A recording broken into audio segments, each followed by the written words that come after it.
Oui, donc bonsoir, Vincent Caillez. Donc, petite précision, c'est qu'il y aura trois sous-parties à cette présentation.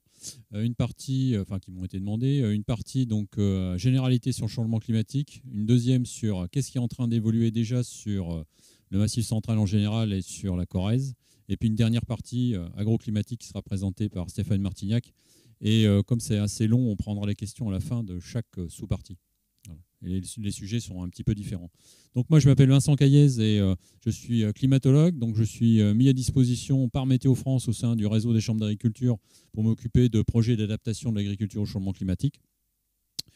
Et donc je suis basé à la chambre d'agriculture de la Creuse où j'habite. Enfin, j'habite à Guéret. Voilà pourquoi.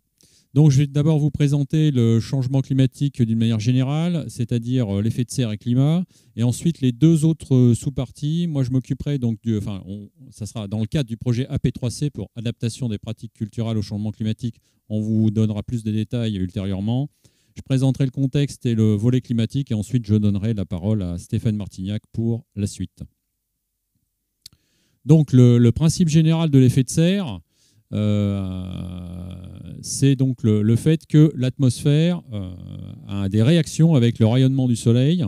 Alors, il se trouve que le rayonnement solaire, qu'on dit visible parce que nos yeux s'y sont adaptés, essentiellement enfin, dans la plus grande couleur, donc c'est la couleur jaune, mais il y en a dans tout le spectre. L'atmosphère est transparente à ce rayonnement.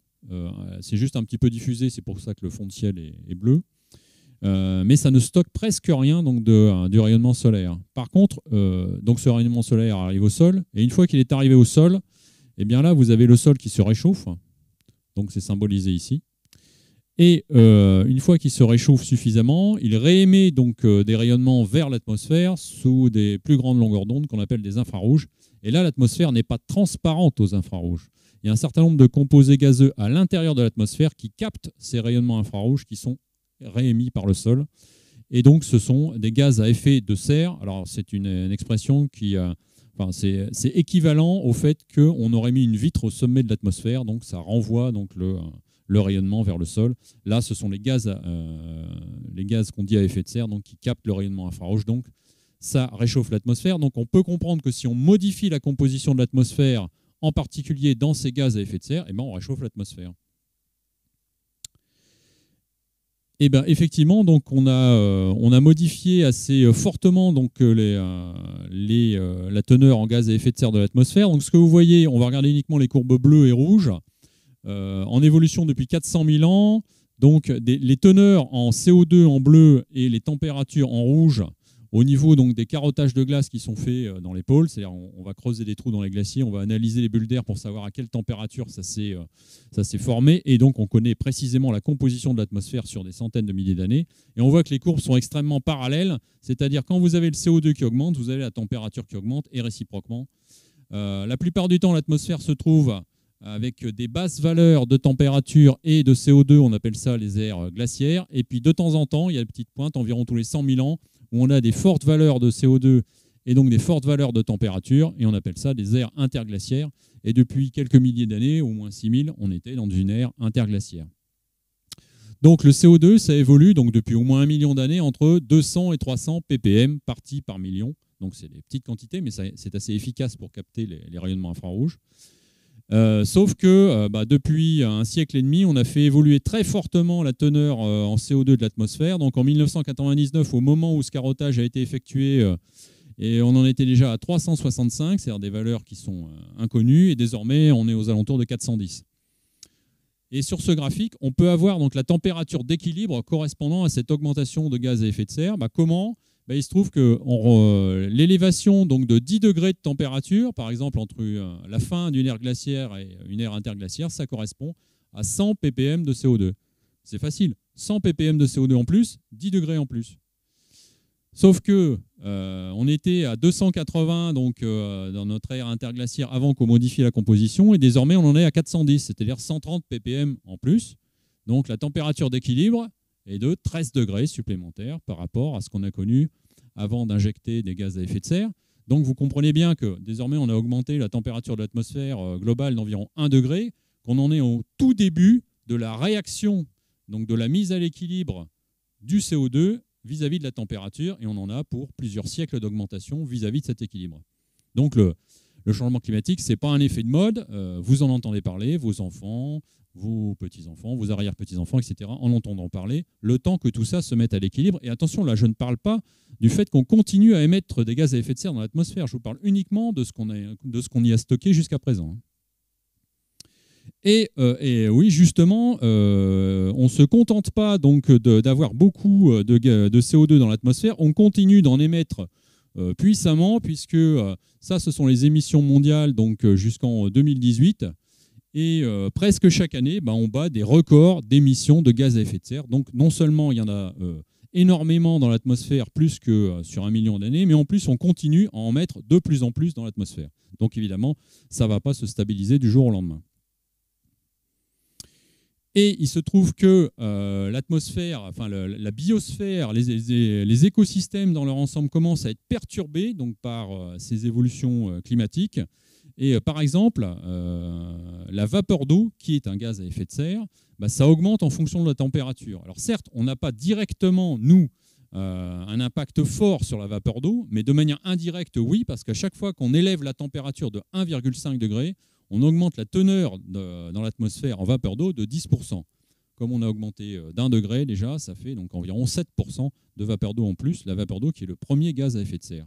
Et il se trouve également que les écosystèmes commencent à être perturbés assez fortement par ces évolutions climatiques donc, dues aux émissions donc, de gaz à effet de serre. En particulier, donc, comme ils sont perturbés de plus en plus fortement, ils stockent moins bien le CO2, voire ils en relarguent. Par exemple, lors d'épisodes climatiques extrêmes qui sont de plus en plus fréquents, de mémoire, en 2003, l'été 2003, la canicule qui a été dépassée depuis en pointe, mais c'est quand même quelque chose de relativement fort. Eh bien, donc, les écosystèmes forestiers en Europe, dans leur ensemble, n'ont plus été des puits de CO2, mais ont été des émetteurs de CO2. Voilà. C'est un exemple de perturbation des écosystèmes. Et puis il se trouve qu'il faut qu'on fasse très attention au méthane qui est stocké dans les sols qui sont gelés en permanence et puis à faible profondeur océanique, dans l'océan Arctique en particulier. Ça, c'est sensible à l'élévation de température et ça a commencé à dégazer également. Donc le méthane, c'est aussi un gaz à effet de serre. Voilà donc ces gaz à effet de serre. Le premier dont on parle assez peu souvent, mais donc sur lequel on a une action indirecte en modifiant déjà la température de l'atmosphère. Et puis ensuite, là, donc les 3 gaz principaux sur lesquels on a une action, nous, directe, enfin nous, l'humanité, le CO2, dioxyde de carbone, le méthane et le protoxyde d'azote. Alors vous voyez les élévations en pourcentage donc, de teneur dans l'atmosphère de ces gaz qui captent les rayonnements infrarouges, donc environ 50% pour le CO2, 150% pour le méthane et puis 20% pour le protoxyde d'azote. Donc c'est une évolution très très significative de la composition atmosphérique dans ces gaz. Voilà comment donc, ça évolue, je vous ai mis les dernières années, une trentaine d'années d'évolution. Ce qu'on peut remarquer, donc, le CO2 plus le protoxyde d'azote ont des durées d'action, de persistance dans l'atmosphère de quelques siècles. Le méthane, la chance, c'est que c'est quelques décennies seulement. Ce qu'on peut remarquer, c'est qu'à cause des émissions de gaz à effet de serre qui battent des records presque chaque année et à cause aussi des perturbations des écosystèmes, eh bien, l'évolution de la teneur en CO2 de l'atmosphère, ça augmente de manière continue. Et même si on regarde un peu de côté, on peut se rendre compte que la vitesse d'évolution, elle accélère. Ça s'appelle une parabole. Voilà. Donc on continue d'accélérer. En ce qui concerne le méthane, on avait eu la chance, parce que c'est en quelques décennies, c'est à l'équilibre, on avait eu la chance d'avoir un plateau. Ça s'était arrêté donc, aux alentours des années 2000. Et puis ça a recommencé donc, à augmenter à partir de 2007.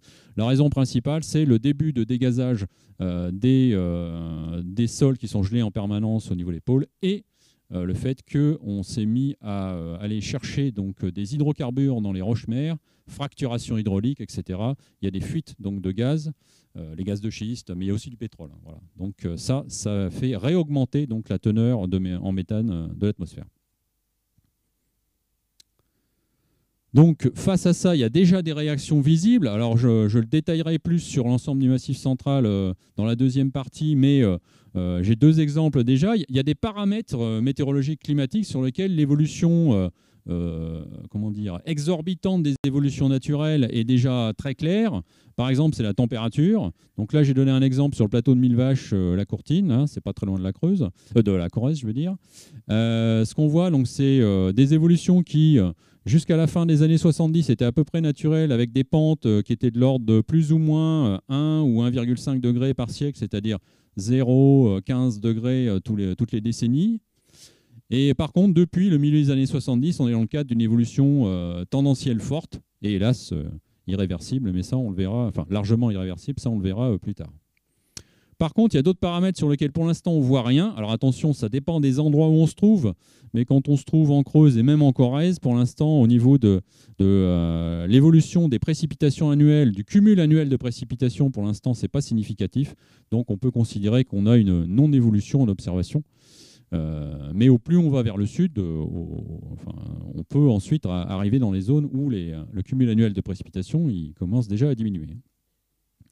Alors ça, c'est la seule diapositive qui parle d'atténuation, parce que là, aujourd'hui, on va vous parler essentiellement d'adaptation, c'est-à-dire à ce qui se produit déjà et ce qui va continuer à se produire de manière inéluctable. Ça, c'est une évolution de la température moyenne mondiale. Alors, en noir, c'est ce qui correspond à ce qui a été observé. Et puis, de l'autre côté, enfin, vers le futur, à partir de 2005, ce sont différents scénarios d'émissions de gaz à effet de serre, sachant que le bleu foncé, hélas, il est déjà plus possible. Bon, ça, c'est le précédent rapport du GIEC. Hein. Il a été mis uniquement pour des raisons d'affichage politique, mais étant donné ce qui est déjà engagé, ce qu'on estime dans la communauté scientifique encore faisable en ayant dès maintenant des mesures drastiques de réduction d'émissions de gaz à effet de serre, c'est ce qui est en bleu ciel, ce qui est marqué donc RCP 4.5. Donc ce que je voulais vous faire remarquer, c'est deux choses. Premièrement, pendant une bonne trentaine d'années, tous les scénarios, y compris les plus extrêmes et les plus modérateurs d'émissions de gaz à effet de serre, sont confondus. C'est là-dessus que nous, on travaille. Nous, on travaille sur la proportion du changement climatique qui est inéluctable. Et il se trouve que c'est commun à tous les scénarios d'émissions de gaz à effet de serre sur une trentaine d'années. Voilà, donc nos projections, elles vont jusqu'en 2050.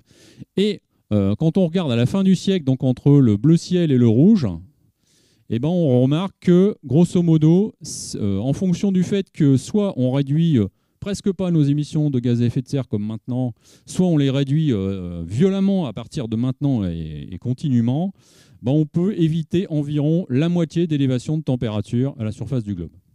Et grosso modo, ça correspond aussi à la moitié de l'évolution de température par ici. Voilà, donc là après on va rentrer dans ce qu'on a fait spécifiquement sur le Massif central. Donc je propose de prendre déjà les questions sur le principe général du changement climatique, de l'effet de serre et ce que vous venez de voir jusqu'à présent.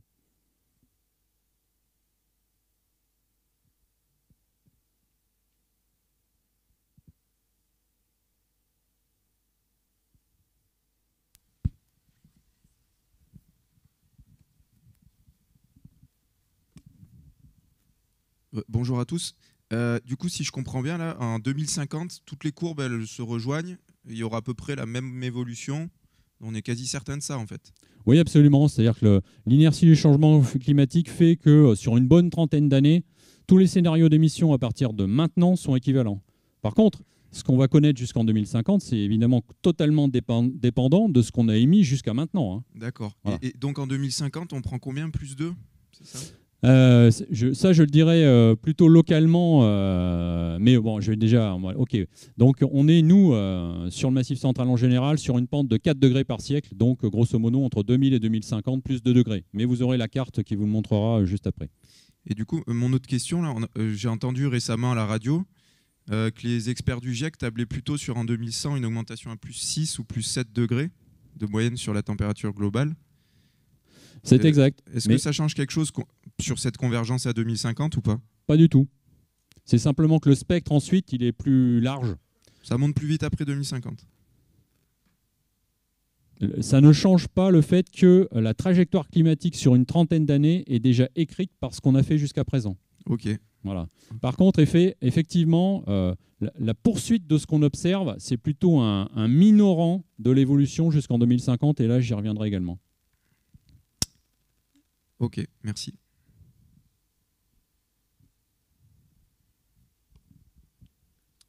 Il y a une autre question. Est-ce que ça peut plafonner? Alors, on va prendre le scénario le plus favorable, vraisemblable, c'est-à-dire le bleu ciel, là. Ça plafonne vers le milieu du 22e siècle. Mais pour ça, il faut qu'on s'y mette rapidement, quoi, hein. Et ensuite, enfin, la durée pour redescendre à des conditions pré-industrielles, grosso modo, c'est 10 fois plus lent que la manière d'y arriver jusqu'au sommet. Donc ça se chiffre en de nombreux siècles, voire des millénaires. Sauf si on a des politiques d'émissions négatives, de stockage de CO2, c'est-à-dire on ferait rediminuer la teneur en CO2 de l'atmosphère, mais jusqu'en 2018 inclus, on n'a pas été fichu de ralentir l'accélération. Donc c'est quand même des hypothèses assez utopiques, hein. Mais effectivement, si on est capable, à partir de demain, d'avoir des émissions négatives, ben, ça plafonnera un petit peu plus tôt que ça. Ça veut dire plus aucune émission et du stockage par ailleurs, hein. Je vous laisse imaginer comment on peut faire en termes d'évolution de la société, etc.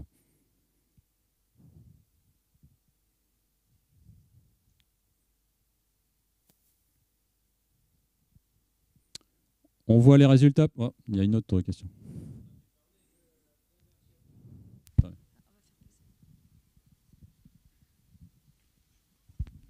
Je voulais juste demander si vous avez entendu parler d'inversion des pôles. Oui, absolument, c'est un phénomène magnétique. C'est indépendant du changement climatique. Oui, mais qui pourrait agir sur l'évolution de la température de la Terre. Dans le cadre du changement climatique qu'on connaît actuellement, c'est totalement imperceptible.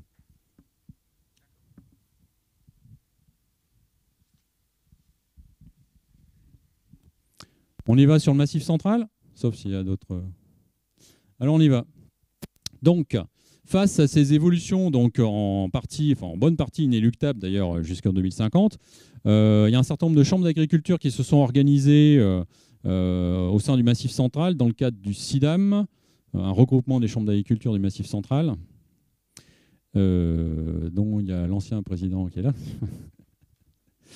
On s'est regroupé donc alors non pas pour faire un projet de climatologue, même si je suis présent là, mais je m'occupe que du volet climatique, mais on a regroupé un certain nombre de partenaires qui avaient pour but de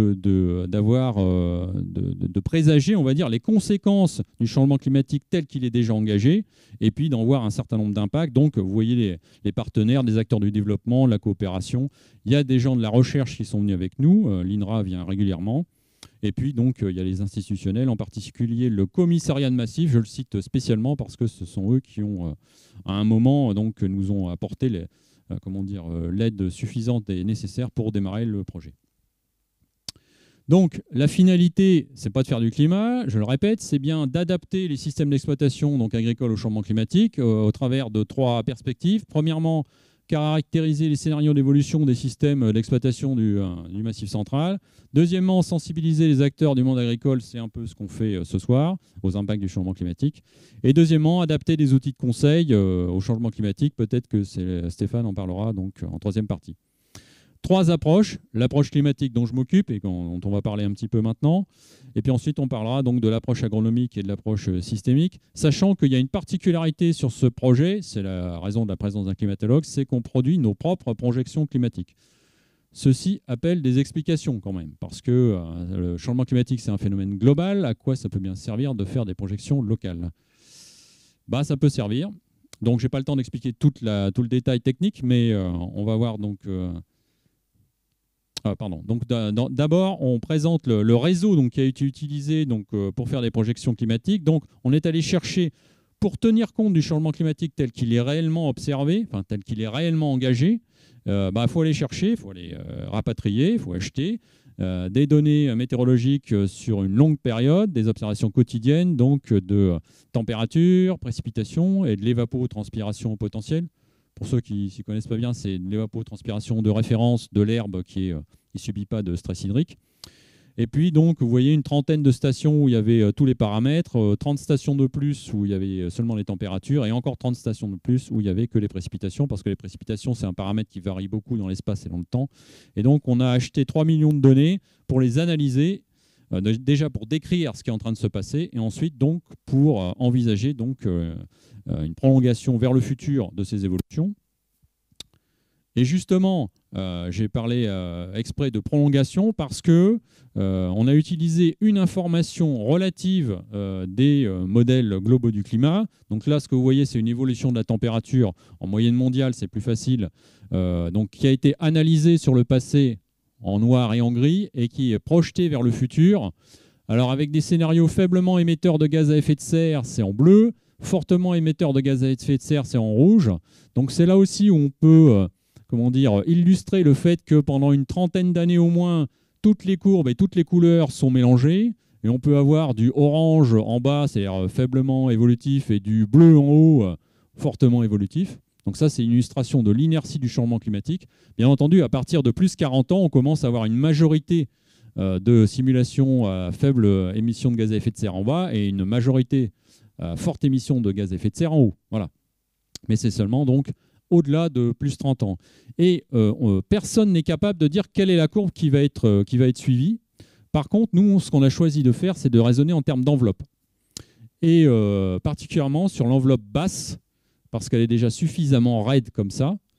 Et il se trouve que par hasard, on a utilisé donc cette facilité, le fait que l'enveloppe basse correspond à la prolongation de la tendance observée. C'est donc ce qu'on a fait pour les projections dans le cadre du projet AP3C. Mais retenez bien que ce n'est pas ce qui va se produire. C'est un minimum raisonnable, minimal, de ce qui va se produire. Voilà. Et pourquoi est-ce qu'on a fait ça ? Parce qu'il y a un certain nombre de nécessités. Enfin, il traîne encore des références climatiques d'un climat supposé stable et fixe, utilisées, je l'ai vu encore récemment dans le monde académique, où on sort donc des normales climatiques qui n'étaient pas perturbées par le changement climatique, donc 1961-1990, dans l'Atlas agronomique du Limousin. Et sur le plateau de Millevaches, on vous met une isotherme en température moyenne annuelle de 8 degrés. Désolé, déjà, aux alentours de 2015, donc dans le cadre du projet qui a précédé AP3C, qui était uniquement sur la Creuse, on avait plutôt à la place une isotherme 10 degrés. Donc oui, il faut faire évoluer les références. Le climat n'est plus stable, le climat est en dérive rapide et il faut en tenir compte dès maintenant. Donc ce que je vais vous présenter derrière, ce sont des évolutions donc, de 3 paramètres. Alors les évolutions 2000-2050. Pourquoi ? C'est pour bien vous signifier que ce changement climatique, il est en cours. Ce n'est pas juste des projections, c'est quelque chose qu'on est déjà en train de connaître. Et donc, je rappelle que c'est sans accélération et que c'est une hypothèse très, très, très mesurée et modérée vis-à-vis du futur. Donc, je vous présenterai d'abord les températures moyennes, ensuite les précipitations, et puis ensuite le bilan hydrique potentiel, c'est-à-dire les précipitations moins la demande évaporatoire donc d'un végétal, en l'occurrence l'herbe. On va commencer sur les températures. Donc là, je réponds plus précisément à la question. Donc, ce n'est pas des degrés par siècle puisque c'est en 50 ans. Mais ce que vous pouvez voir, c'est donc des valeurs d'évolution de température moyenne annuelle qui varient donc, en Corrèze aux alentours de 1,8 degrés tous les 50 ans, c'est-à-dire 3,6 degrés par siècle. Donc, c'est rapide. Après, on va regarder saison par saison. Alors, est-ce que ça... Oui, on voit les saisons. Donc, ce qu'on voit déjà, sur votre gauche, c'est le printemps. Et on a des valeurs qui sont plus élevées.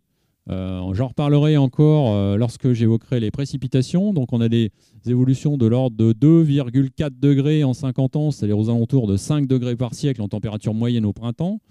Et en été, finalement, ce n'est pas si élevé que ça, contrairement à ce qu'on raconte un peu partout dans le cadre de la modélisation climatique, GIEC, globale, etc.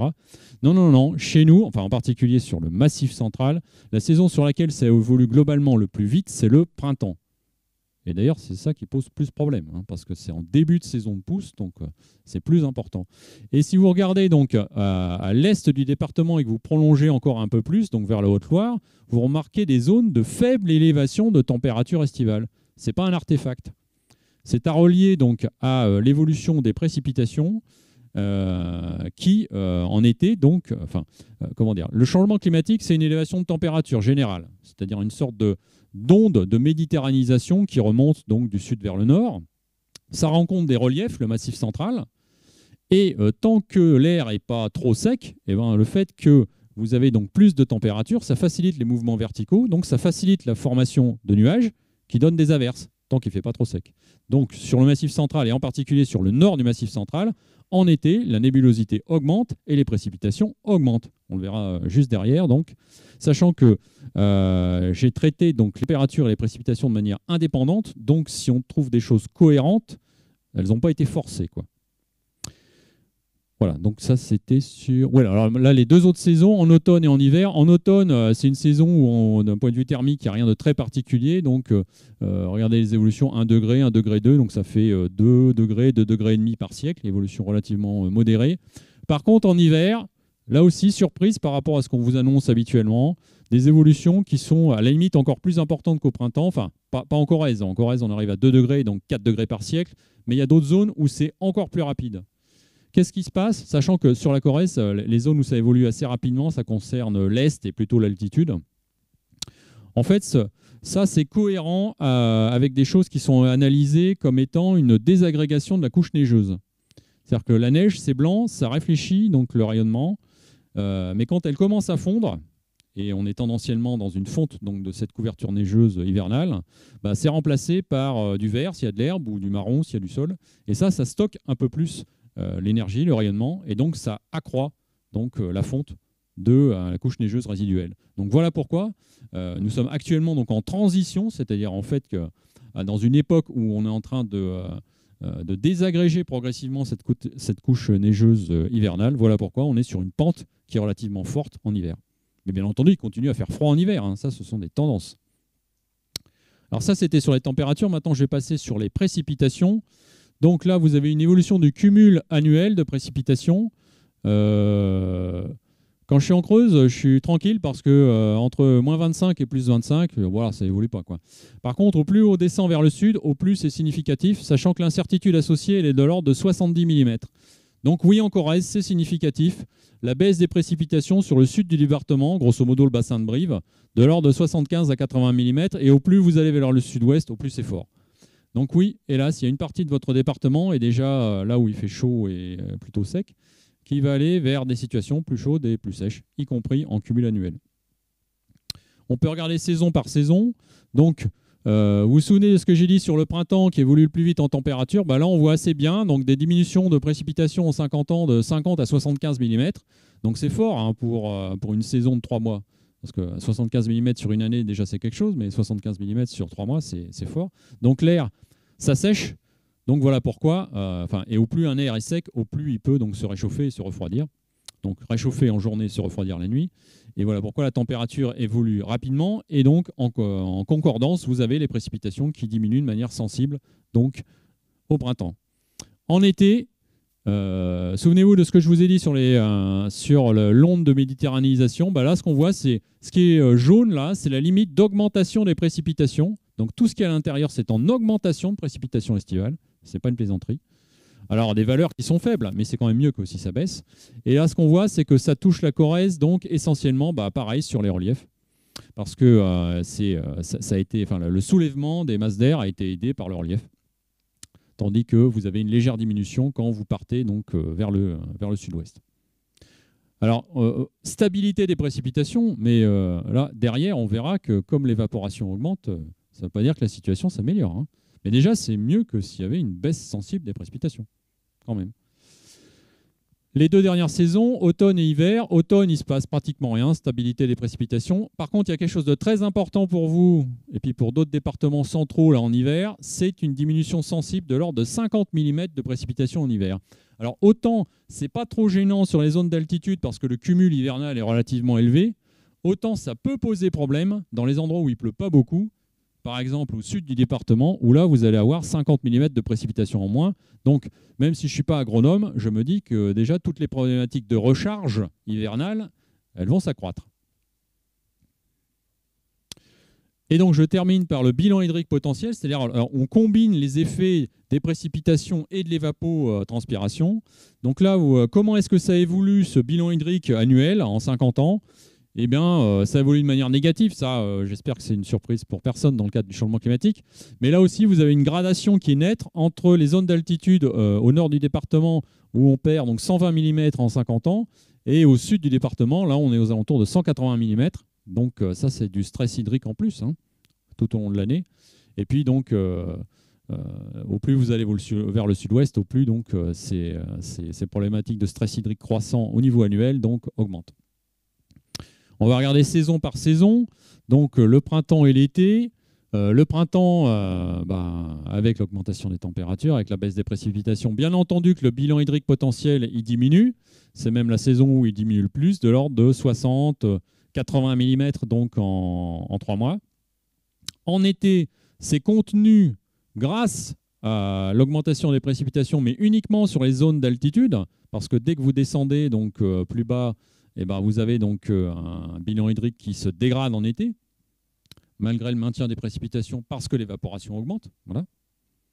Et pour les 2 dernières saisons, heureusement, on n'a pas d'évolution très nette. Enfin, c'est très légèrement positif. Là. Tout ça, c'est plus 10.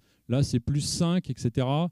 Bon, ça, à la limite, au niveau du bilan hydrique, c'est plutôt une bonne nouvelle parce que ça veut dire que vous avez des possibilités végétatives qui augmentent. Mais attention, là, les valeurs sont faibles, hein, donc qui augmentent légèrement.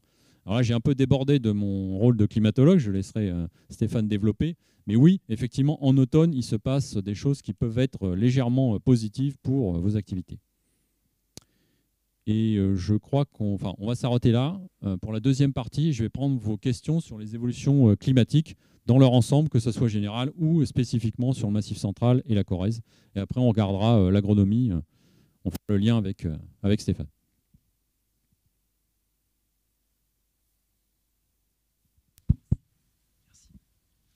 On voit qu'au printemps, du coup, les températures vont augmenter, mais est-ce que les risques de gelée vont diminuer, du coup? Eh bien, hélas, non. Pourquoi? Parce que comme l'air s'assèche, ça se réchauffe plus vite en journée et ça se refroidit plus vite la nuit. Donc, en fait, il y a 2 configurations différentes. Soit vous êtes en sommet de colline, où là, vous prenez à plein le réchauffement climatique. C'est-à-dire que là, effectivement, les gelées printanières sont en train de se restreindre très, très rapidement. Soit vous êtes au contraire en fond de vallée. Et là, à cause de cet effet, vous avez un maintien des dates de gel, parce que vous avez certes une augmentation des températures moyennes, mais comme vous avez une augmentation des écarts à cette moyenne, vous avez le gel qui reste à peu près au même moment.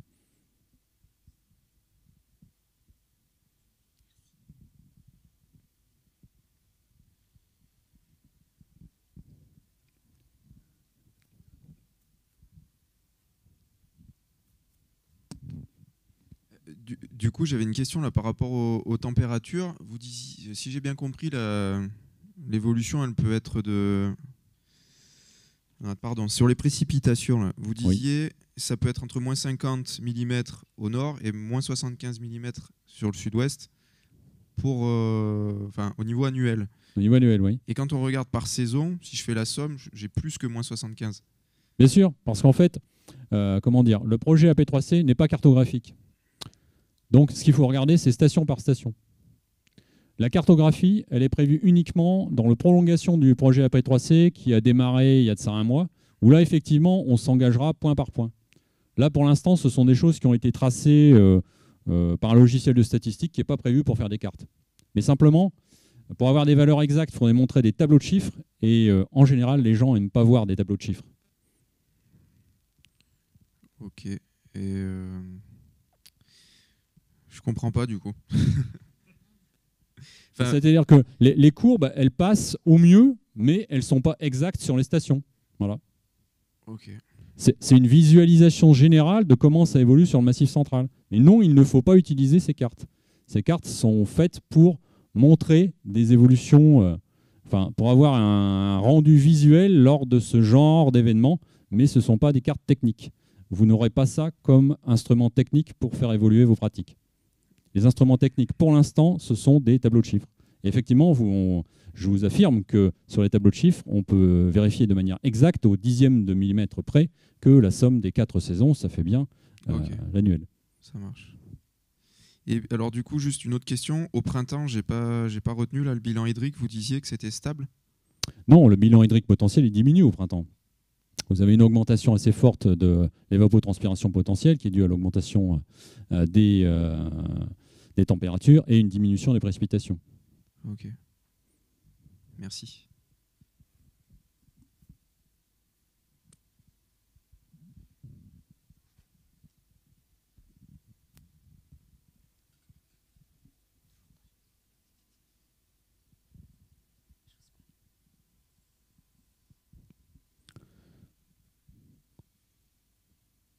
Pas d'autres questions? Donc, je vais juste faire le lien avec la suite parce qu'il se trouve que l'approche agronomique, j'y ai participé un tout petit peu parce que, comment dire, mis à part mes compétences de climatologue, j'ai aussi quelques compétences d'informaticien. Donc, c'est moi qui fais les projections. Donc, j'ai utilisé les projections climatiques pour faire les programmes, pour calculer les projections agroclimatiques. Donc, je vais vous dire quelques mots et ensuite je passe la parole à Stéphane. Donc, ce qu'on veut, c'est utiliser les données climatiques pour savoir quel impact ça va avoir vis-à-vis de la pousse des végétaux.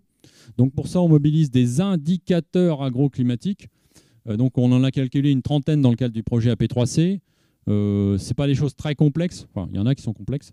Mais par exemple, des sommes de température base 6 degrés pour le maïs, je suppose que ça vous dit quelque chose. Bah voilà, c'est un indicateur agroclimatique. Donc, et on regarde comment ça évolue vers le futur.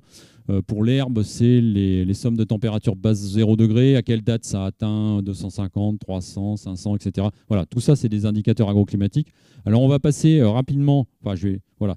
Là, les 16 premiers, on ne va pas tous les détailler. Alors, ce qui est marqué en vert, c'est ce que vous verrez, donc courbe par courbe, juste derrière. Par contre, c'est juste pour vous dire que sur les 30 indicateurs, il y en a 16 qui ont été relatifs à l'herbe, parce que sur le Massif central, l'herbe, c'est très important. Mais on n'a pas fait que l'herbe, on a fait aussi un certain nombre d'indicateurs sur les céréales, sur le maïs, sur les dérobés spécifiquement, et un sur la vigne, parce qu'il y a eu de la demande dans quelques départements. Donc, on va vous présenter tout ce qui est en vert, et ça, c'est Stéphane qui va le faire. Ah oui, et puis 2 indicateurs généralistes qu'on a mis là-dedans, c'est la dernière gelée de printemps, j'avais une question là-dessus, et la première gelée d'automne.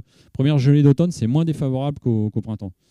Voilà. Enfin, déjà, il y a moins d'impact et en plus, c'est moins défavorable. Alors, comment est-ce qu'on vous présentera les choses? Donc là, je suis responsable des chiffres qui sont représentés sur ces graphiques.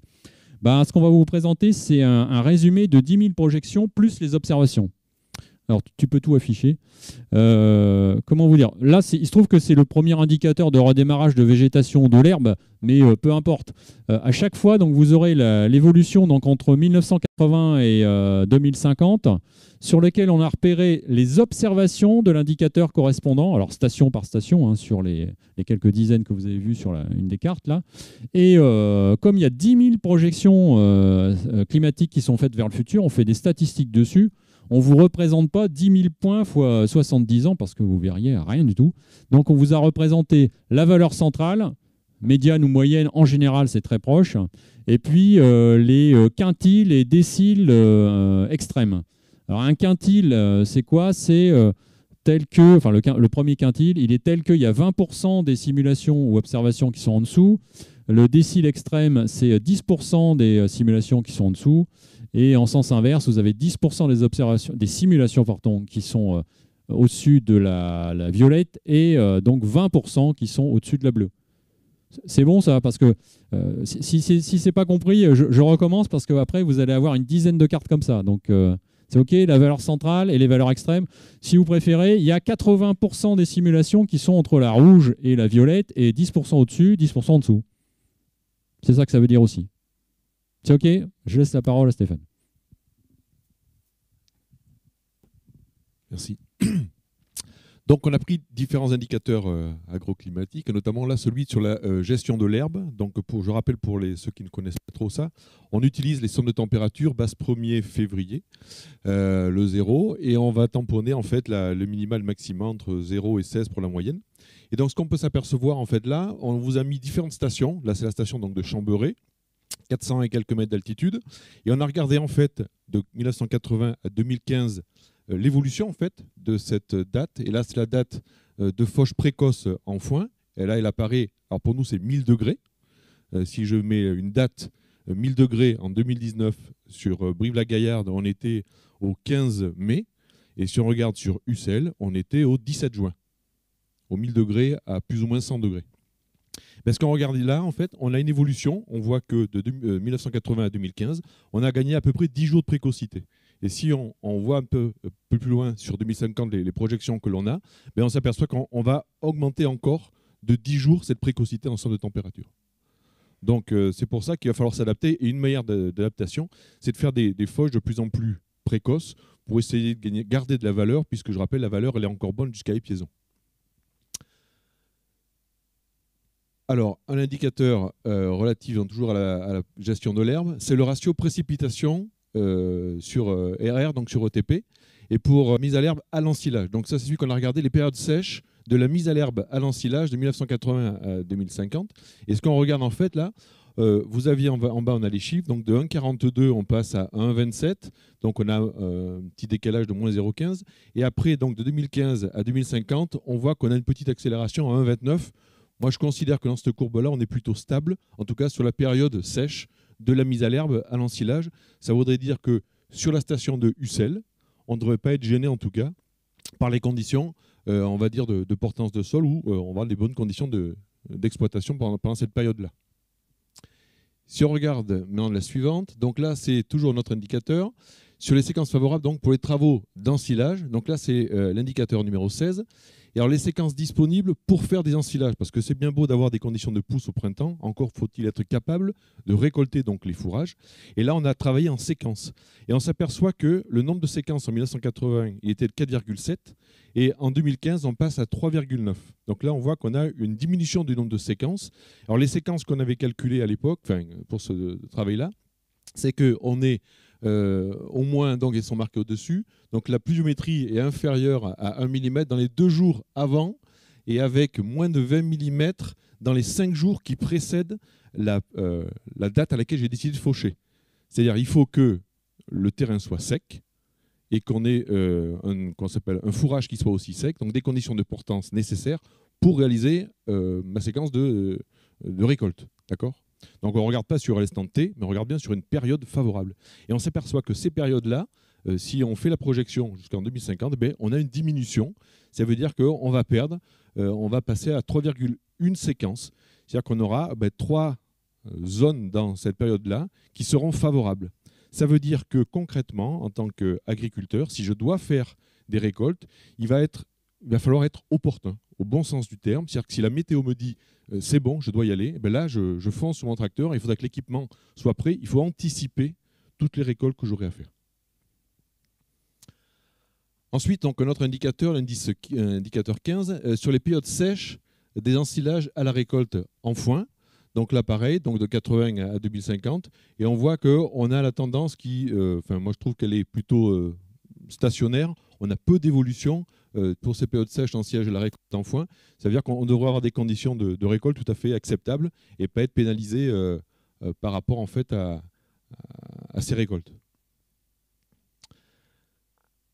Encore un autre indicateur, donc il y en avait beaucoup, vous avez vu, donc on a tous ces indicateurs-là, je le dis aussi, ça a été la réflexion qui a été faite au niveau du département, des 11 départements, avec les conseillers fourragers pour essayer de réfléchir qu'est-ce qu'il nous fallait.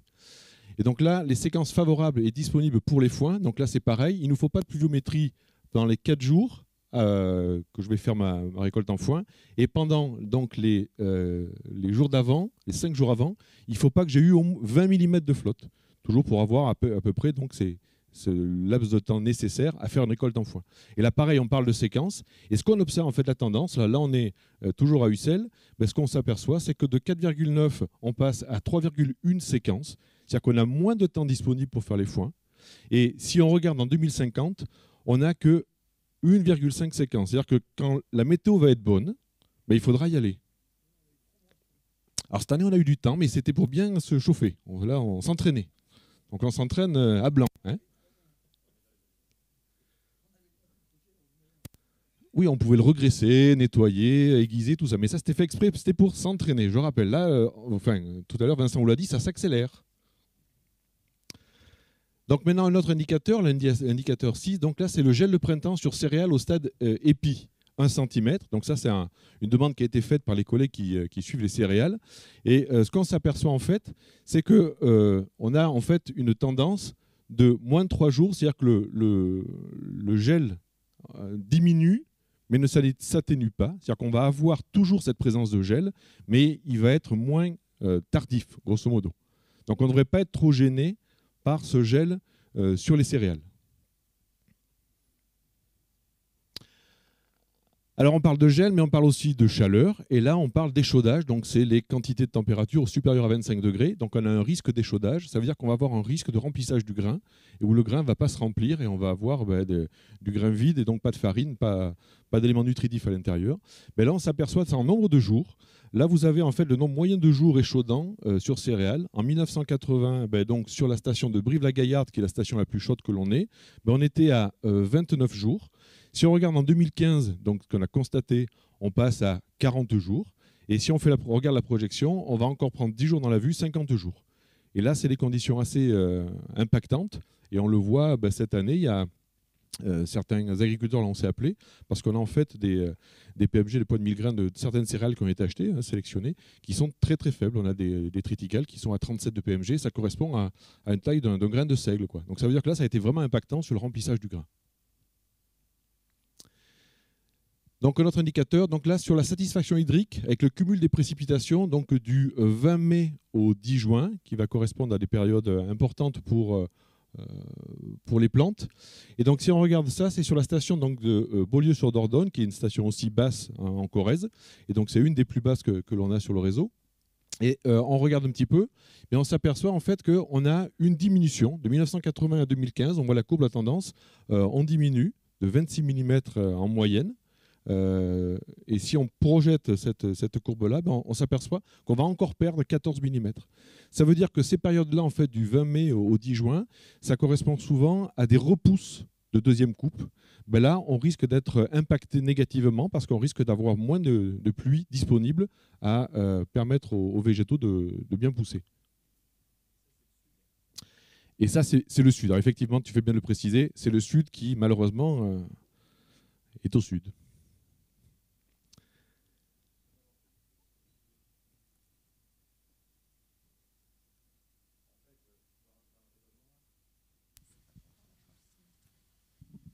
Oui, en fait, si on avance les dates de récolte, ce que tu as dit précédemment, oui. Donc il est vraisemblable que, mettons, la deuxième coupe, elle sera plus en avance. Normalement, oui. Donc on pourrait bénéficier aussi on aurait moins de pertes, quoi, si tu veux. Alors, il faut espérer ça, effectivement. C'est-à-dire vu qu'on va avancer les dates de récolte, il faut qu'on puisse, effectivement, la première et la deuxième. Si tant est que tout se passe bien, parce que là, on a regardé donc, le facteur climatique avec les températures qui accélèrent un petit peu. On a la pluvio qui se décale un petit peu, mais qui devrait bien tomber par rapport aux dates.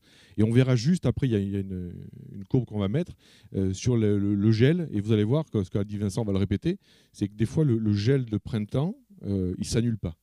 Et là, ça va être... rappelez-vous de 2017, où on a chopé du -6 sur le mois de mai.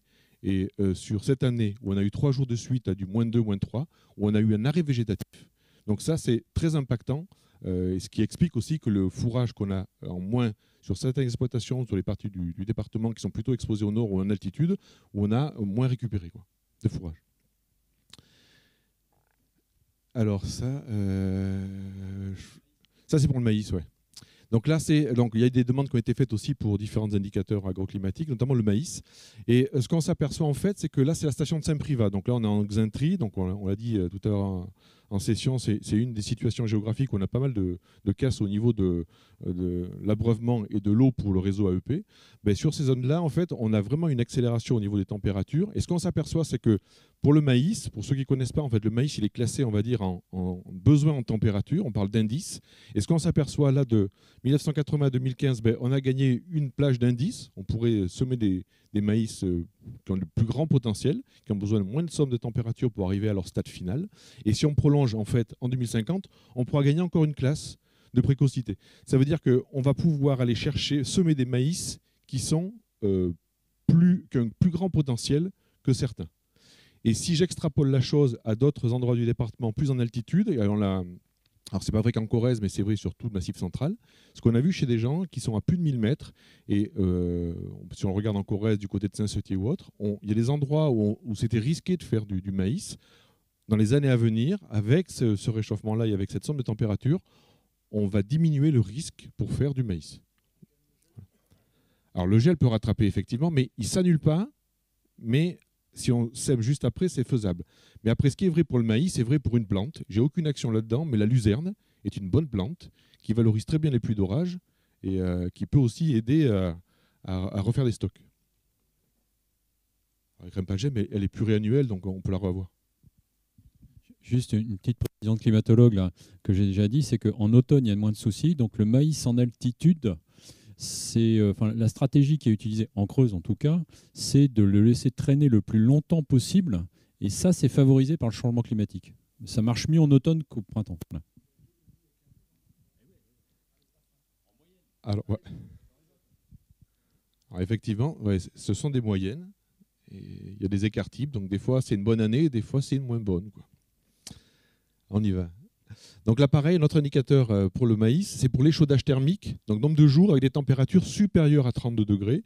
Vous savez que toutes les plantes ont des limites maximales d'acceptation de température, et notamment pour le maïs, là on a posé le 32 degrés, et on s'aperçoit en fait que le nombre moyen de jours d'échaudage sur maïs, il augmente. On a déjà gagné 4 jours de 80 à 2015, et là on va gagner encore 5 jours. C'est-à-dire qu'on va avoir des températures vraiment très hautes qui peuvent impacter négativement en fait, le remplissage du grain. Et si je fais le parallèle avec d'autres cultures, notamment en maraîchage, on sait très bien que le pollen n'est plus fertile pour certaines cultures à partir de 31 degrés. Et donc, on a eu des grillures de fleurs, notamment en tomates cette année et d'autres cultures, qui sont dues en fait, à cette élévation de température. Alors voilà, là je vous ai marqué ce nombre parce qu'il a fait très très chaud quand même cette année. Et donc j'ai voulu regarder un petit peu les projections qui avaient été faites. Donc là on est sur Brive-la-Gaillarde et vous avez donc les courbes. La rouge c'est celle de 2000 et la orange tout en haut c'est 2050. Et si on regarde, elles sont classées par mois. Et donc au mois de juillet, ce qu'on nous dit c'est qu'on aurait vraisemblablement à peu près 16 jours à plus de 30 degrés. Et sur le mois d'août, on en aurait un peu plus de 14. Donc moi, j'ai regardé cette année. On en a eu 20 sur juillet et on en a eu 15 sur le mois d'août. Je n'ai pas encore compulsé tout le mois de septembre, mais le mois de septembre, on sera nettement au-dessus des 6. Donc cette grosse augmentation de température impacte négativement parce qu'on ne sait pas encore quelle va être la dynamique de pousse au niveau des prairies. Qu'est-ce que ça va faire? On sait que le régras, à partir de 26 degrés, il ne pousse plus. Et donc là, avec les collègues, on a décidé de mettre en place des fermes pilotes pour faire des mesures semaine par semaine, pour quantifier l'évolution réelle constatée sur le terrain et pour voir un petit peu, corréler avec les températures derrière, voir un petit peu cet impact-là et le mesurer parce que là, on ne sait pas trop ce que ça va donner en 2050 avec des températures aussi hautes pendant aussi longtemps. Donc notre indicateur agroclimatique, là, c'est la date de première gelée. Alors, date de première gelée à moins 2 degrés. Et ça, c'est celle que l'on va observer donc, sur la fin de la période, donc pour la récolte des maïs, que disait tout à l'heure Vincent. Donc on s'aperçoit en fait qu'on la décale, mais pas de beaucoup. On a gagné un jour. En moyenne, on était au 6 novembre, on passe au 7 novembre, mais on va passer au 8 novembre. À moins 2, donc on a qualifié moins 2 parce qu'on a dit celle qui est impactante, qui oblige à aller récolter le fourrage qui est encore en place. Mais donc on voit que ça évolue quand même très peu, juste de un jour. Donc il va falloir faire attention quand même aux dates de récolte des maïs, quoi. Toujours sur le maïs, ça c'est le nombre de décales avec un cumul de précipitations supérieur à 20 mm. Le maïs, comme la luzerne, et je le répète pour la luzerne, c'est une plante qui valorise très bien les pluies d'orage. Et donc là, on voit que le nombre de décades, donc de périodes favorables, on a été de 2,4 en 1980 sur la station de Saint-Privat, on arrive à 2,7 en 2015, ça c'est du constaté, et la projection nous donnerait en fait une possibilité d'avoir plus d'eau, plus de phénomènes orageux, on va dire, puisqu'on est en altitude, et comme disait Vincent tout à l'heure, les reliefs font que l'eau a plus de chances de s'arrêter et de tomber dessus. Donc là, ça veut dire qu'on aura plus de chances d'avoir des orages, et donc la mise en place de cultures qui valorisent bien ces orages est à réfléchir en tout cas. Alors là, c'est un indicateur que personnellement, je n'ai pas utilisé, mais c'est pour la vigne. Alors, je vais passer la parole à Vincent et je la reprendrai derrière. Il se trouve que l'indicateur pour la vigne dans le cadre du projet de la Creuse qui a précédé le projet sur le Massif central, c'est le seul que j'ai choisi moi. Parce que personne n'y pensait à l'époque. Je me suis dit que ça saisirait les gens de parler d'indicateurs viticoles en Creuse. Résultat, vous avez 2 de vos confrères qui se sont installés viticulteurs dans le nord de la Creuse. C'est récemment paru, un du côté de Boussac et une autre du côté de Mortrou. Donc ça, ce sont des sommes de température base 10 degrés pour faire simple. C'est l'indice de Huglin. Et il se trouve que, alors c'est de avril à septembre, c'est ça. Et il se trouve que ces sommes de température, elles sont calées avec des cépages Alors, les premiers là, qui donnent le vin gris de Toul, enfin, dans le nord-est, là, les cépages rustiques, c'est Muller, Turgot. Gamay, Pinot Blanc, ça correspond à du Touraine. Chardonnay, Riesling, Pinot Noir, ça doit être de l'Alsace. Cabernet, Sauvignon, Merlot, Chenin, c'est du Bordeaux. Et d'ailleurs, on va regarder. Donc là, c'est la station de Brive, la station la plus chaude de la Corrèze. Et donc, il faut comparer la courbe verte, c'est-à-dire les évolutions médianes, justement à ces seuils horizontaux. Et vous voyez que le Bordeaux, pour cette station-là, c'est déjà compatible depuis une quinzaine d'années, quoi. Compatible d'un point de vue thermique. Je ne vous parle pas de sol, etc. Mais en termes de somme de température, le cépage aurait déjà pu être celui-là. En 2020, on est arrivé à peu près au gris. Là, c'est du Grenache, Syrah, Cinsault. Ça, c'est du Provence. Et puis, d'ici dans une quinzaine d'années maximum, là, on arrivera au Carignan. Alors là, je ne suis pas un spécialiste, mais il me semble que c'est Languedoc, des choses comme ça. Donc, et au-delà, c'est plutôt des cépages qui étaient cultivés donc, de l'autre côté de la Méditerranée, qui donnent du Boulaouane, du Sidi Ibrahim, etc. Donc, vous voyez qu'en termes d'indicateurs viticoles, comme c'est des sommes de température basse 10 degrés, en fait, vous avez non seulement l'augmentation de température au-delà de ces 10 degrés, mais l'augmentation du nombre de jours où ces 10 degrés ont été atteints. Donc ça fait un indicateur qui évolue très très vite, et probablement plus vite que ce que les viticulteurs peuvent encaisser d'un point de vue technique, etc. Voilà. Je te rends la parole. Merci. Alors, après ces indicateurs agroclimatiques, on peut se poser la question comment on va faire pour s'adapter. Et là, c'est une des dernières diapos qu'on propose. C'est réfléchir un petit peu. Et la première chose, moi, que je proposerais, en tout cas, on en a réfléchi avec les collègues, c'est de mettre en adéquation le potentiel de production et le chargement animal. C'est-à-dire qu'il y a des endroits où, structurellement, et j'ai vu quelqu'un, là, on a une journée d'analyse de fourrage, quelqu'un qui a 100 hectares sans vaches sur le secteur où il est, enfin plus toute la suite, hein. C'est-à-dire qu'il y en a un chargement qui monte à un 4, un 5, ça veut dire que non, il ne va pas pouvoir continuer à être chargé comme ça. Il va falloir faire différemment. Donc on va analyser le potentiel de production, des fourrages, du sol que j'ai, et on va bien faire cette démarche-là, non pas ce que j'ai découvert moi quand je suis arrivé dans tout ce qui était fourrage, c'est que les gens ils me disaient, ben voilà, j'ai 100 animaux, il y a 100 animaux, il faut que je les nourrisse. Qu'est-ce qu'il faut que j'ai en face? Et en fait, on ne faisait pas bouger du tout la sole. Moi, je préfère la méthode de Nouvelle-Zélande, où on vous dit, voilà, j'ai 100 hectares, ma courbe de l'herbe, elle est comme ça, le potentiel de production de mon sol, on peut l'amener à ça, et en dessus, je mets tant d'animaux. C'est bien faire la distinguo par rapport à ce qu'on a eu jusqu'à présent comme approche. Alors, donc, on est bien d'accord, il faut optimiser aussi le potentiel de production. Et à un moment donné, il va falloir travailler l'herbe qui se travaille. Donc la première chose pour travailler l'herbe, ça va être d'optimiser le pâturage pour valoriser l'herbe disponible. Et Vincent nous l'a dit tout à l'heure aussi, on a une évolution climatique, on a une pousse printanière plus importante. Donc il va falloir aller chercher cette pousse printanière, donc être en capacité en tout cas de mettre certains troupeaux à l'herbe très vite pour aller chercher l'herbe à pâturer. Ensuite, mettre, à mon avis, des plantes, mise en place de plantes qui ont un fort enracinement, comme tout ce qui est luzerne, notamment. Là, on a fait des tournées avec les collègues, notamment Christophe Capi, on était en Xintri, et on faisait des rendez-vous terrain avec des éleveurs qui duraient 2 heures. On allait voir des gens qui avaient mis des dérobés, et on faisait le tour. Et on a été voir quelqu'un qui a semé un petit mélange à base de teff. Donc ça, c'est une graminée qui vient d'Éthiopie, mélangée avec du moa, qui est une graminée aussi fourragère gélive, pour essayer de doper un petit peu ses stocks qu'il avait mis derrière de la céréale. Et ce qui est intéressant de voir, c'est que donc on a vu que c'était vert, que ça attendait l'eau, ça faisait 20 cm, mais ça attendait l'eau pour pousser parce qu'on n'avait pas eu d'eau. Par contre, pour y aller, on a vu les parcelles où étaient les vaches, et elles étaient dans 50 cm de luzerne, mis au fil. Et donc l'agriculteur, dans sa sol, il a beaucoup de luzerne. C'est un producteur de Vaudelet sous la mer. Il a 63 hectares et il achète chaque année entre 40 et 45 tonnes de marne ou de carbonate. Donc un produit calcaire cru, fin. Ce qui fait que d'un pH 5 naturellement sur le secteur à Goul, on s'aperçoit qu'on peut quand même faire de la luzerne, faire des plantes à fort enracinement. Et le gros avantage, on n'a chopé que 2 orages importants, celui du 11 août. Et grâce au 11 août, il a pu avoir une pousse importante. On a chopé 17 mm, mais ce qui a été quand même favorable au redémarrage des plantes. Donc, choisir des plantes à fort enracinement. Après, des dérobés après la moisson systématique. Donc ça, là, on a fait lors de ce programme AP3C, on a fait des rencontres agriculteurs.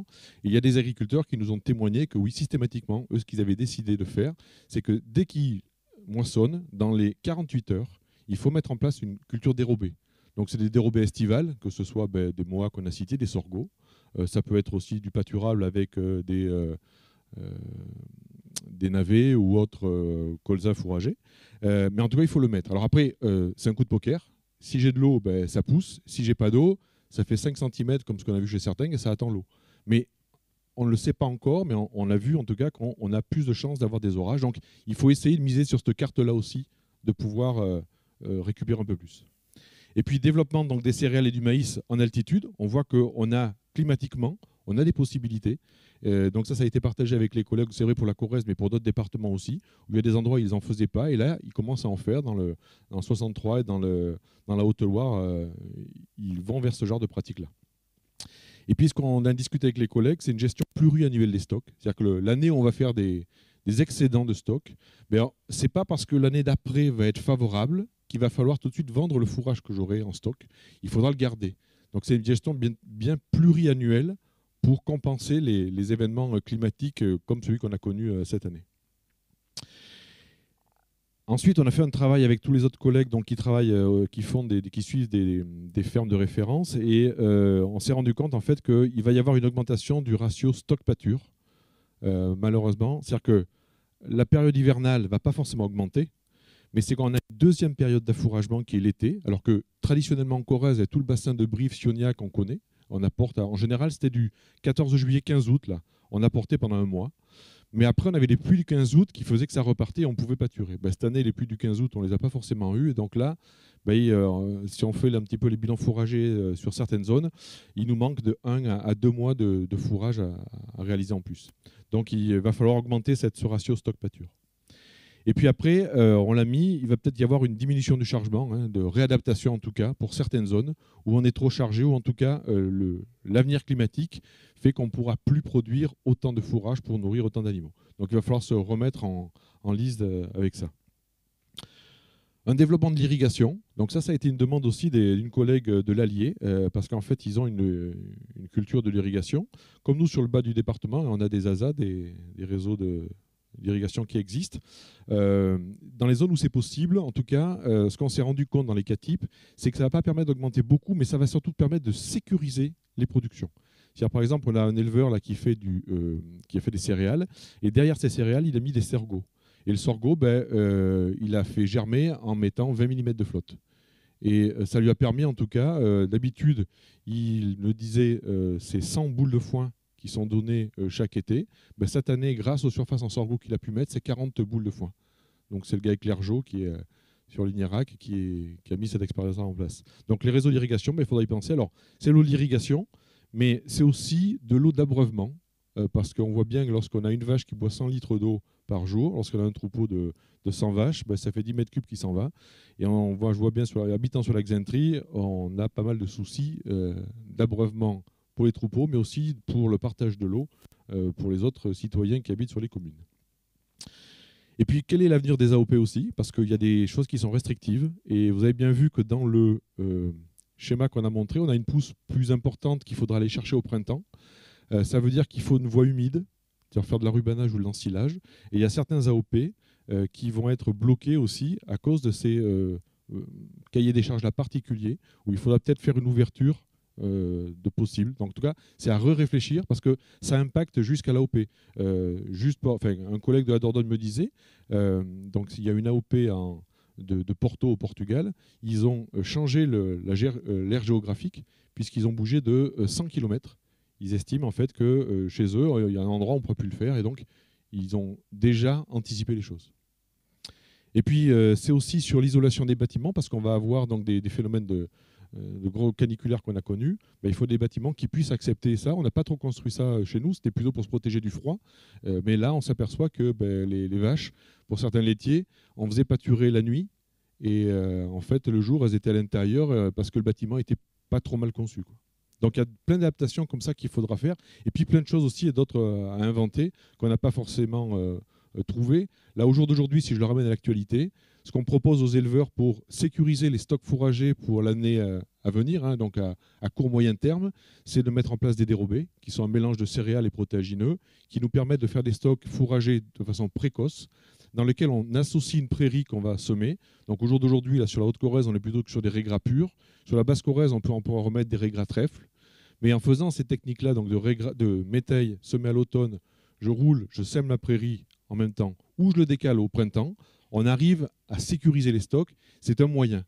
Mais ce qui est sûr, c'est que dans tous les cas types que l'on a fait avec les collègues, on s'est aperçu d'une chose, c'est que l'impact du climat 2050 va modifier structurellement nos exploitations et on n'arrive pas à compenser le manque de fourrage si on reste à surface équivalente. On va être obligé de modifier nos systèmes. Voilà. Merci de votre attention. Donc on peut discuter ou essayer de répondre.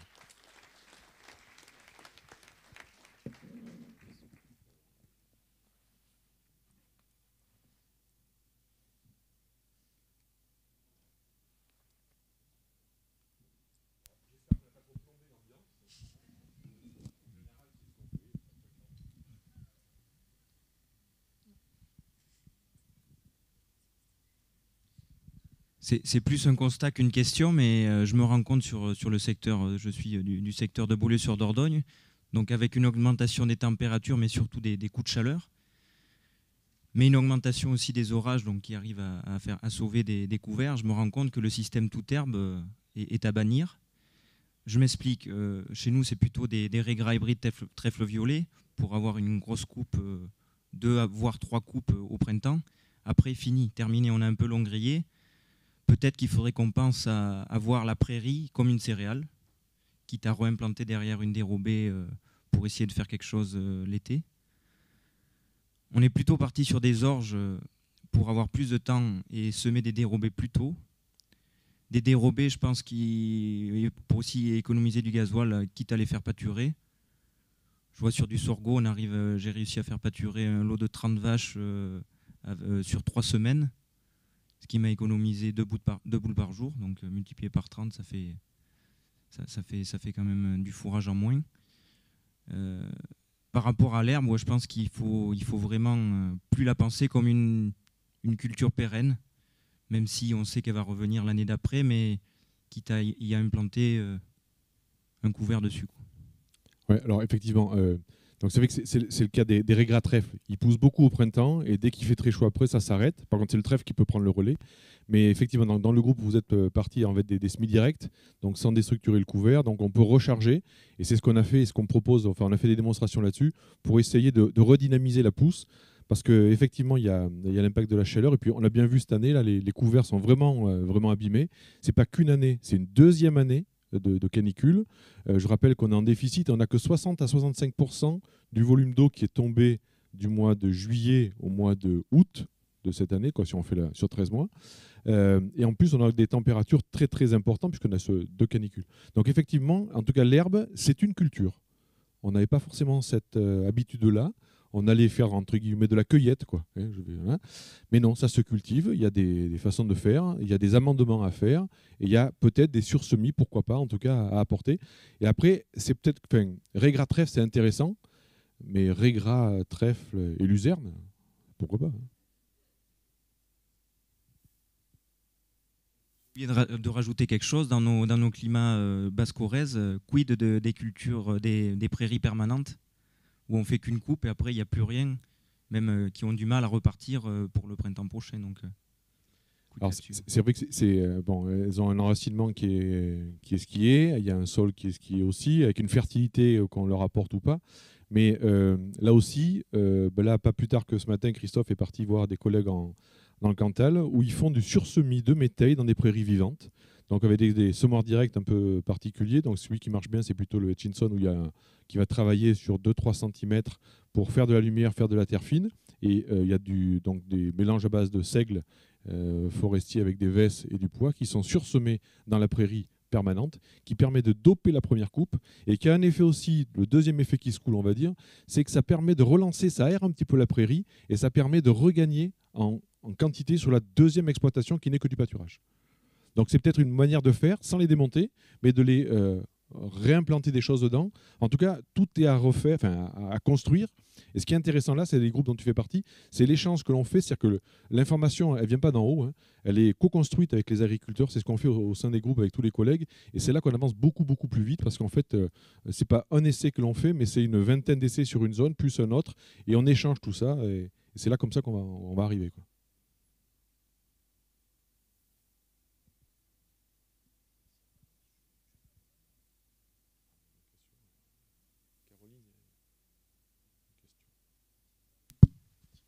C'est la dernière. Il n'y a pas d'autres questions? Non, mais c'est. Ah, ben si, il y en a d'autres.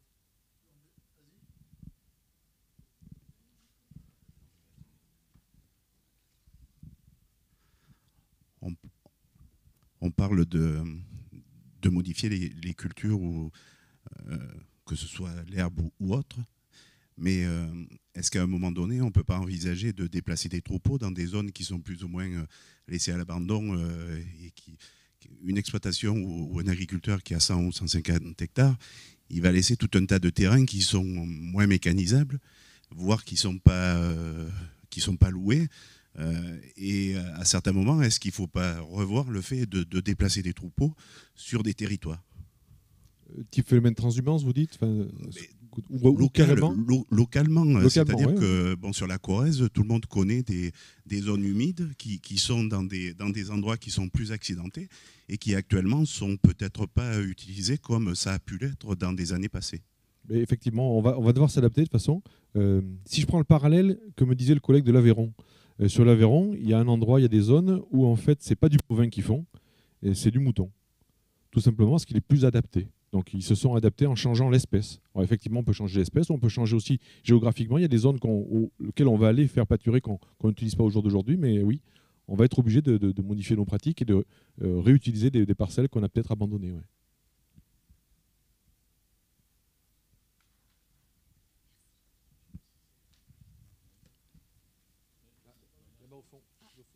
Dominique.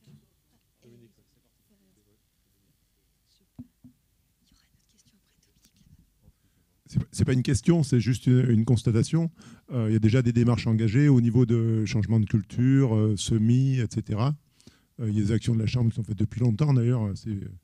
Nous, ce qu'on constate sur l'exploitation, et je suppose que ceux qui, j'entendais Sébastien Soulier tout à l'heure l'évoquer, ce qu'on constate, c'est quand même bien une augmentation du coût de production qui est quand même très importante. Pour deux raisons. Parce que d'abord, il faut acheter les semences. Ensuite, c'est du travail en plus, donc du temps en plus. Et quoi qu'il en soit, si on augmente les surfaces, on est toujours dans ce même schéma, quoi.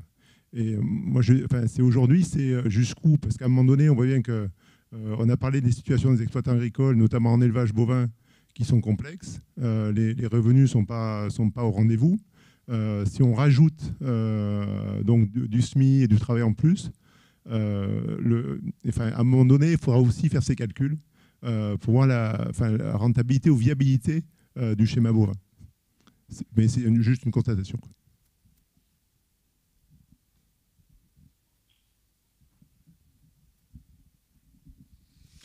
Donc, moi, j'avais une remarque plus générale par rapport au travail que vous menez. Comment il s'intègre par rapport à d'autres études et d'autres programmes, et je parle pour nous sur le département avec celui qui a été mis en place, qui est Dordogne 2050.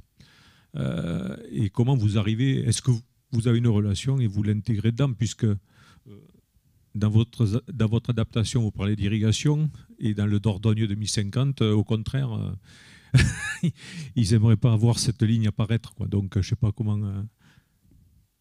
D'un point de vue climatique, oui, il y a l'aspect climatique et puis après les perspectives d'aménagement qu'il y aura derrière aussi.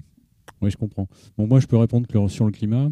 Il se trouve que dans la totalité des autres projets d'adaptation au changement climatique, dans le réseau des chambres et même assez largement ailleurs, ce qui est utilisé, ce sont des projections climatiques dont on ne s'est pas assuré qu'elles soient compatibles avec le changement climatique tel qu'il se produit réellement. Et de fait, elles ne sont pas du tout compatibles, surtout au printemps d'ailleurs. Donc c'est la raison pour laquelle, au sein de la P3C, on a décidé de fabriquer nos propres projections climatiques qui sont compatibles avec ce qui se passe. Et je peux vous assurer que ça vous donne des perspectives d'évolution radicalement différentes. Voilà. Donc nous, on répand la bonne nouvelle, si vous voulez, le plus qu'on peut, Mais lorsqu'on nous met des évolutions en général qui apparaissent vers 2050, voire 2070, qui sont dépassées par le climat actuel, ben, on ne peut pas travailler avec.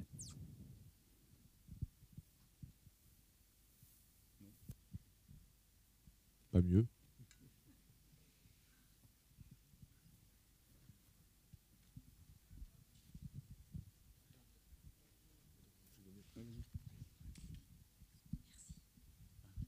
Merci. Non, ce n'était pas une question, mais c'était juste une intervention. Alors, pour vous remercier d'abord pour cet exposé très intéressant sur à la fois la situation et puis les possibles issues.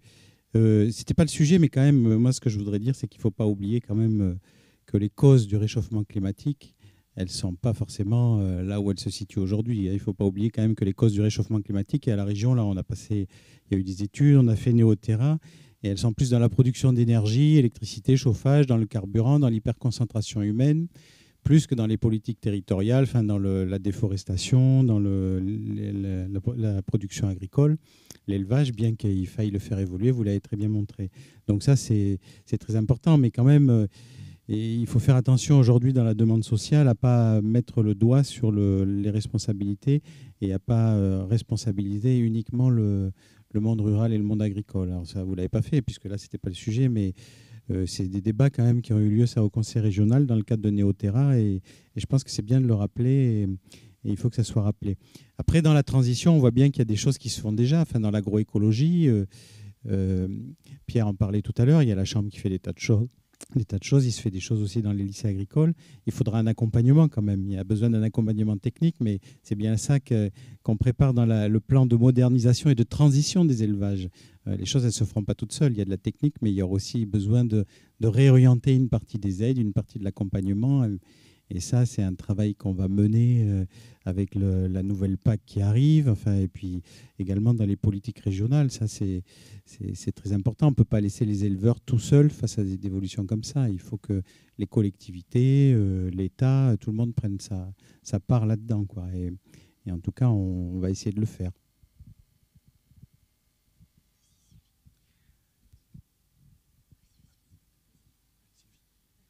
Je voulais juste rebondir sur ce que disait Stéphane par rapport à la production ovine, qui a dit tout à l'heure qu'il fallait exploiter plutôt les terrains au printemps. Donc on a une espèce qui est très adaptée sur le département, et une race, et qui aussi sait aussi exploiter les zones humides du département, puisque déjà elle le fait déjà. Donc ça fait partie aussi, je pense, des adaptations. Au lieu d'être en mono espèce, on peut aussi travailler avec plus de diverses productions pour s'adapter. Voilà, c'était juste un rappel.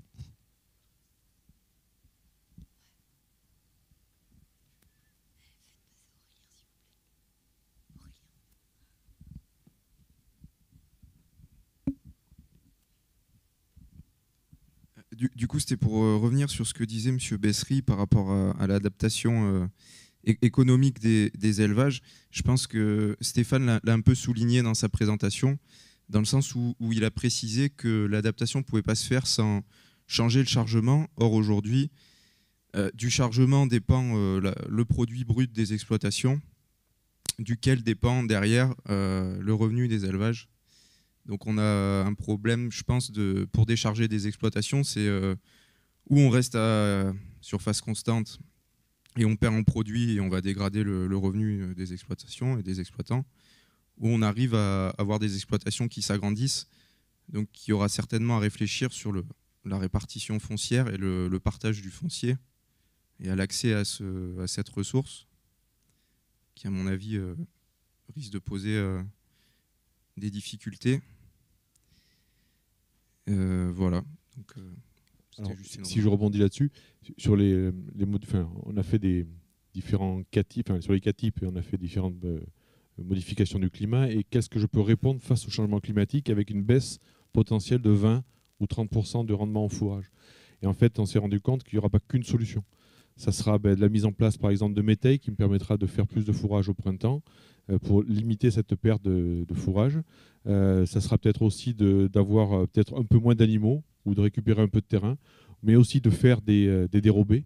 Ça, on a fait des modulations avec des dérobés qui permettent en fait de compenser. Et c'est vrai que quand on regarde les chiffres, grosso modo, on perd entre 15 et 20% du revenu, déjà qui ne sont pas très élevés, mais ça impacte beaucoup. Donc là, il y a tout à reconstruire. C'est pour ça qu'il faut qu'on continue à travailler pour essayer de prospecter, de trouver des solutions. Juste pour préciser, par rapport à ce que disait Pierre, en parallèle des actions techniques et pratiques sur l'exploitation, il y a toujours cette réflexion de comment on organise la rotation et quel coût ça a. Et aujourd'hui, on essaie d'associer sur les visites terrain non seulement la partie technique, mais aussi la partie mise en place, tout ce qui est itinéraire culturel, parce qu'en fait, c'est un ensemble. L'idée, c'est d'avancer de manière globale sur le système d'exploitation et pas uniquement juste sur le point technique ou sur le stock, mais vraiment sur le système global de la structure. Donc la réflexion, elle n'est pas uniquement sur le stock ou sur la culture, mais elle est sur l'ensemble de l'exploitation.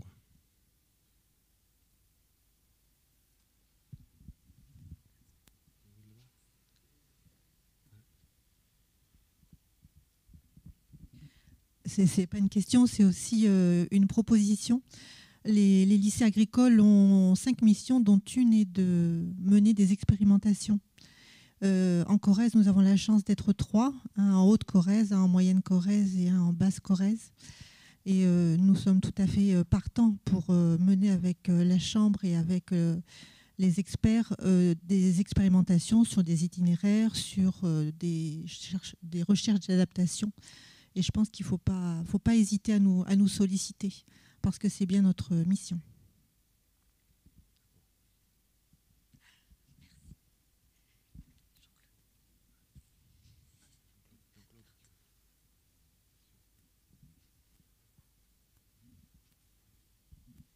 Oui, je suis très intéressé par toute la somme de boulot que vous avez faite et que je découvre. Je voulais savoir si pour les filières de fruits et légumes, vous seriez prêt à nous aider à avoir des données pour approcher un peu les évolutions qui nous attendent en arbo, mais aussi en maraîchage ou autre culture. Alors, il faut bien comprendre que le projet n'est pas un projet de recherche agronomique. C'est-à-dire que pour qu'on puisse faire quelque chose, il faut que vous nous ameniez votre indicateur. Si vous n'avez pas idée de ce que peut être votre indicateur vis-à-vis de votre culture, on ne pourra pas vous aider. Par contre, si dans la littérature scientifique ou s'il y a une certaine habitude qui est produite sur tel ou tel indicateur, oui, on peut vous le calculer. Voilà. Après. Ça répond à votre question ? Alors, l'interlocuteur, comment dire, moi, je suis mis à disposition venant de l'extérieur des chambres d'agriculture. Il y a deux manières de voir les choses. Le plus direct, c'est de voir la chambre d'agriculture de la Creuse qui dira qu'il prend je ne sais pas quel pourcentage de mon temps de travail et puis qu'il la transmet à tel ou tel organisme. Après, si c'est une demande comme ça directe, la réponse, ça sera prestation, quoi. Donc, les négociations, ce n'est pas moi qui m'en charge. Moi, je fais le boulot, simplement.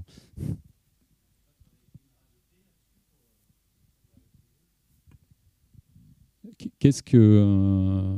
attendez, je ne comprends pas, l'INRA de T. C'est-à-dire que l'INRA fait partie du comité de pilotage du projet AP3C. Et il y a un chercheur donc, de l'INRA de T qui, effectivement, est intervenu à chaque fois au comité de pilotage du projet AP3C. Donc, ils sont dedans, quoi. Voilà. Oui, alors, s'il n'y a pas d'autres questions, moi, je voulais...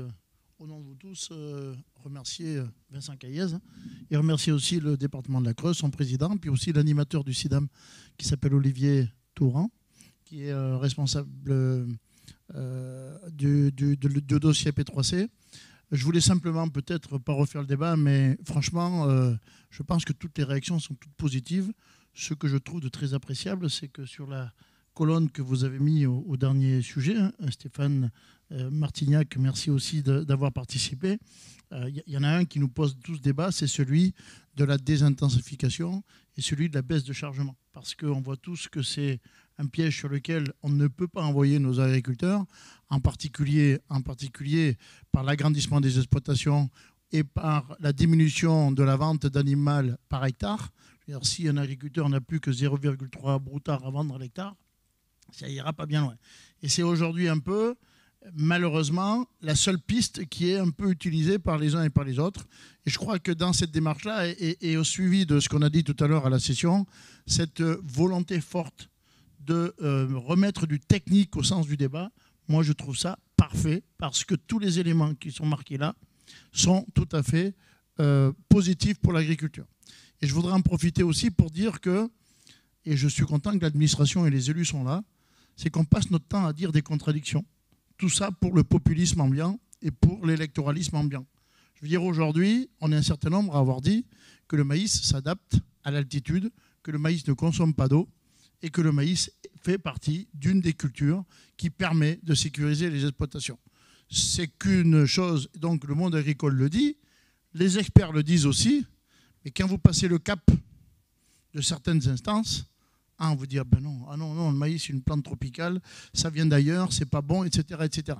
Donc ça permet aussi ce genre d'éléments de confronter les réalités.